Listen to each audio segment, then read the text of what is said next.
Os Estados Unidos e o Canadá estão construindo uma ponte de 6,4 bilhões de dólares sobre o rio Detroit, unindo os países, aumentando a eficiência dos transportes e impactando positivamente o meio ambiente.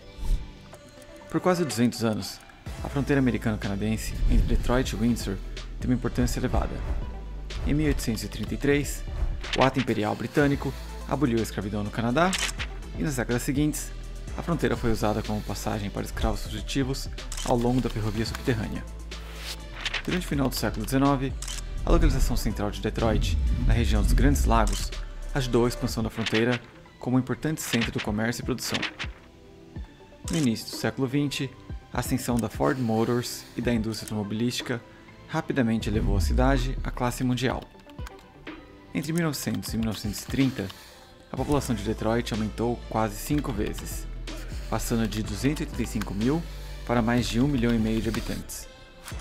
Com este rápido crescimento e a posição estratégica da cidade ao longo da fronteira canadense, o transporte e o comércio internacionais rapidamente prosperaram. No entanto, quase todo esse transporte era feito por balsas, que são lentas, caras e têm capacidade limitada. E como resultado, em 1910, o túnel ferroviário central de Michigan foi inaugurado sobre o rio Detroit, fornecendo a primeira ligação física entre Detroit e Windsor. 19 anos depois, a Ponte Ambassador, uma ponte suspensa de 4 pistas e vão de 560 metros, foi inaugurada a 1,5 km a leste do túnel. E na sequência, foi a vez do túnel Detroit-Windsor em 1930, um túnel rodoviário apenas 3 km a nordeste da ponte. Nas décadas que seguiram, essas 3 conexões ajudaram a abastecer o transporte entre os Estados Unidos e o Canadá. E mesmo quando Detroit começou a decair ao longo do final do século XX, a procura por essas travessias não diminuiu. Hoje em dia, a Ponte Ambassador é a fronteira internacional mais movimentada da América do Norte, transportando mais de 4 milhões de veículos por ano, o equivalente a 24% de todo o comércio de mercadorias entre os Estados Unidos e o Canadá. O túnel Detroit-Windsor transporta mais de 1 milhão de veículos. No entanto, essas travessias estão envelhecendo e se aproximando da capacidade máxima. Além disso, elas estão mal conectadas às rodovias existentes. Para cruzar a fronteira, os veículos devem atualmente sair da rodovia I-17 de Michigan, cruzar a Ponte Ambassador, passar pelo controle de fronteira e dirigir por mais de 3 km nas ruas da cidade de Windsor com semáforos antes de entrar na rodovia 401 de Ontário. Como resultado, entre 2000 e 2001, os governos federais dos dois países, assim como suas secretarias de autoestradas e seus ministérios de transportes, formaram a Parceria Binacional de Transportes para investigar a necessidade de uma futura travessia do rio Detroit. Entre 2001 e 2003, foram realizados estudos de viabilidade e em 2004 foi anunciada uma nova proposta de ponte. Nos anos seguintes, foram realizados estudos ambientais e em 2009 foi concedida aprovação ambiental tanto nos Estados Unidos quanto no Canadá. E em 2011, começou a construção da Herb Gray Parkway, uma extensão da rodovia 401 de 1,4 bilhões de dólares, 6 pistas e 11 km de extensão, até a futura travessia da ponte. Em junho de 2012, o primeiro-ministro canadense Stephen Harper e o governador de Michigan, Rick Snyder, anunciaram um acordo permitindo que a ponte prossiga. E pouco depois, a autoridade da ponte Windsor-Detroit foi criada para coordenar a construção da ponte. Nessa época, o projeto começou a enfrentar forte oposição de uma pessoa, Manuel Morum, o bilionário proprietário da Ponte Ambassador, e temia que a nova travessia destruísse o monopólio da sua ponte. Em 2011, a Canadian Transit Company, empresa de Morum, começou a veicular anúncios na ponte e, em 2012, gastou mais de 30 milhões de dólares promovendo uma emenda à Constituição de Michigan que impediria a aprovação da ponte. Além disso, Morum moveu diversas ações judiciais contra o Canadá e contra Michigan, alegando que a nova ponte era ilegal e que a sua empresa tinha direitos exclusivos sobre um trecho que ligava Detroit e Windsor. Ele também propôs um segundo vão da Ponte Ambassador, que seria de sua propriedade privada. Mas apesar disso, o projeto foi em frente. Em 2013, a administração Obama concedeu permissão a Michigan para construir a ponte, e em maio de 2014, a Guarda Costeira dos Estados Unidos emitiu a licença final necessária para a construção. Em 14 de maio de 2015, o nome da ponte foi anunciado, Ponte Internacional Gordie Howe, em homenagem ao célebre jogador canadense de hóquei no gelo, cuja carreira inclui 25 anos no Detroit Red Wings. Logo começaram a ser adquiridas as propriedades e licenças e iniciados os trabalhos preparatórios. Em 2016, o último processo de Morum foi arquivado. Ainda assim, um obstáculo permaneceu. Morum é dono de muitas das propriedades necessárias para a construção e se recusava a vendê-las. Felizmente, em maio de 2018, o Tribunal de Apelações de Michigan decidiu contra a tentativa de Morum de impedir as expropriações, permitindo finalmente o início do projeto. E como resultado, em 5 de julho de 2018, o consórcio Bridge North America, composto por Aecon, Dragados Canadá, Fluor Corporation, Aecon e ACS Infrastructure, foi selecionado para projetar, construir, operar e manter a ponte. Finalmente, em 5 de outubro de 2018, a construção teve início.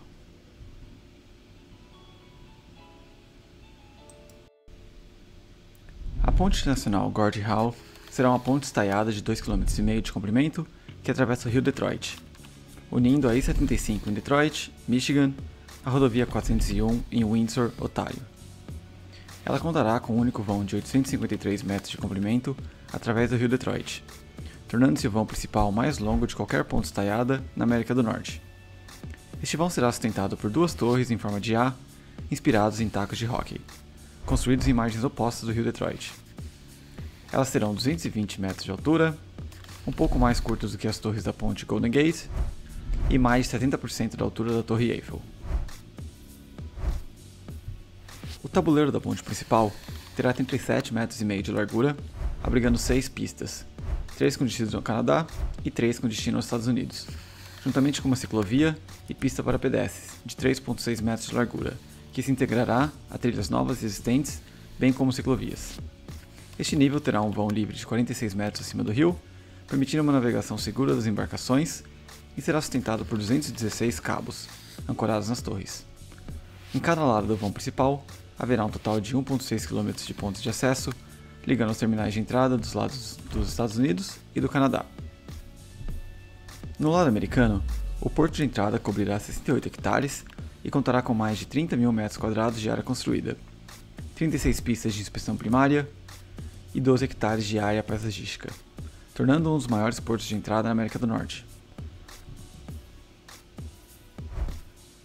No lado norte, será conectado a I-17 por 4 rampas de acesso que atravessarão a ferrovia local. A I-17 também será reformada, com 3 km sendo reconstruídos e ampliados, e 4 novas pontes rodoviárias e 5 novas passarelas, sendo construídas ao longo da autoestrada.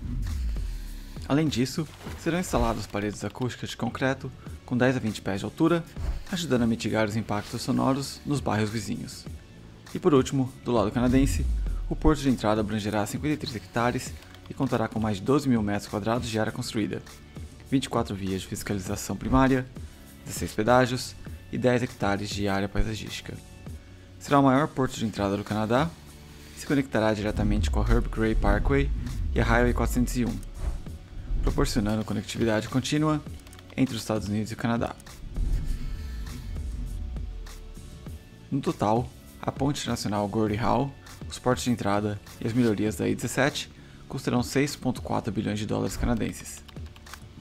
A maior parte disso está sendo financiada pelo governo federal canadense, com contribuições significativas do governo federal americano e do estado de Michigan para o intercâmbio da I-17. E para cobrir esse custo, o governo federal canadense irá cobrar receitas de pedágio no seu porto de entrada.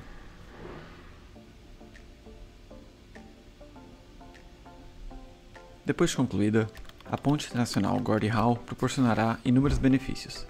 Em primeiro lugar, a ponte unirá perfeitamente a I-70 e a Highway 401. Isso reduzirá o congestionamento e o tempo ocioso, encurtando os tempos de passagem pela fronteira entre 11 e 18 minutos, ao mesmo tempo que reduz as emissões de veículos e tem um impacto positivo no meio ambiente. Além disso, ao servir como uma nova ligação, a ponte proporcionará redundância em caso de fechamentos, ao mesmo tempo que permitirá que os cruzamentos fronteiriços aumentem de 18.500 veículos por dia em 2016 para 26.500 em 2025. A ponte foi concebida para uma utilização intensa e para ser resiliente sob condições meteorológicas adversas e a mudança climática. Isso, combinado com modernas instalações aduaneiras e fronteiriças, aumentará a segurança transfronteiriça. Além disso, a ponte apresenta um design sustentável. Estão sendo utilizados materiais duráveis e eficientes em termos de recursos, proporcionando à estrutura uma vida útil de 125 anos. Ao longo da ponte e estradas estão sendo usados LEDs energeticamente eficientes, e os edifícios estão aproveitando a luz natural, reduzindo o consumo de energia em 32%. Telhados verdes estão sendo incorporados em alguns edifícios, com o uso de vegetação nativa, resistente à seca e de baixa manutenção. E habitats na margem do rio estão sendo criados para apoiar espécies aquáticas ameaçadas de extinção. Por último, está sendo instalada na ponte uma caixa de falcão peregrino. Mais adiante, a ponte internacional Gordie Howe traz benefícios ainda mais amplos. Como parte do projeto, 23 milhões de dólares estão sendo investidos em comunidades de ambos os lados da fronteira, incluindo parques, instalações recreativas e centros comunitários. E ao proporcionar cerca de 2.500 empregos, o projeto criou oportunidade para os residentes locais. Sem mencionar que ao melhorar a infraestrutura, o projeto tornará Detroit mais atraente para investimento, ajudando na sua recuperação após décadas de declínio econômico e populacional. E por último, ao promover a colaboração e a conectividade entre os Estados Unidos e o Canadá, o projeto fortalecerá as relações internacionais, incentivará o turismo internacional, facilitará o comércio e servirá como símbolo da unidade norte-americana.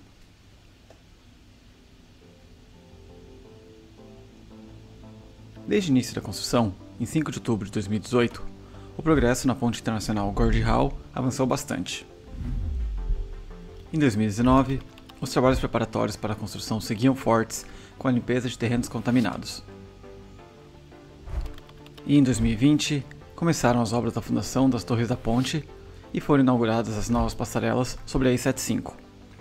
Em março de 2020, houve a pandemia do Covid-19, e embora as práticas de trabalho tenham mudado e tenha ocorrido a escassez de materiais, o progresso na ponte continuou. Em dezembro de 2020, os trabalhos de fundação das torres da ponte foram concluídos e os trabalhos nas próprias torres foram iniciados. Em março e novembro de 2021, começaram as obras nos portos de entrada do Canadá e dos Estados Unidos. Em janeiro de 2022, começaram as obras nas rampas que ligam a I-75 ao porto de entrada americano. E em março de 2022, as pernas das torres da ponte em ambos os lados do rio foram concluídas. Ao mesmo tempo, iniciou-se a construção do nível rodoviário das pontes de acesso. Em outubro de 2022, as 35 caixas de ancoragem utilizadas para a fixação dos cabos começaram a ser instaladas nas torres da ponte. E um mês depois, as torres atingiram 150 metros de altura.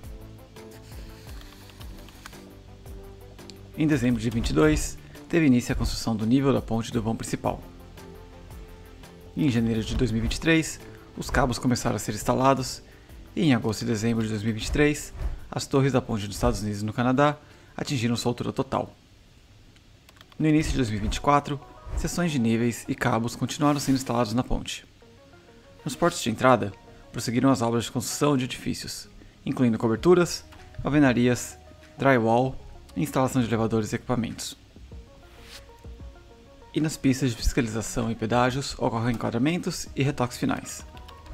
Em junho de 2014, a última seção de nível foi colocada no meio da ponte, unindo os lados americanos e canadense. Em julho de 2024, a estrutura da ponte principal foi concluída. No entanto, os cabos ainda precisam ser tensionados, o nível precisa ser pavimentado e marcado, os sistemas elétricos de proteção contra incêndios precisam ser implementados, e as barreiras, sinalização e iluminação precisam ser instaladas. As pontes de acesso possuem obras de concreto em andamento. Nos portos de entrada, os prédios estão sendo finalizados e os pedágios e vias de fiscalização recebem os últimos retoques. Ao longo da I-75, todas as pontes rodoviárias foram concluídas, enquanto as passarelas e as renovações das estradas seguem em curso. Atualmente, a ponte está prevista para ser aberta ao público no outono de 25.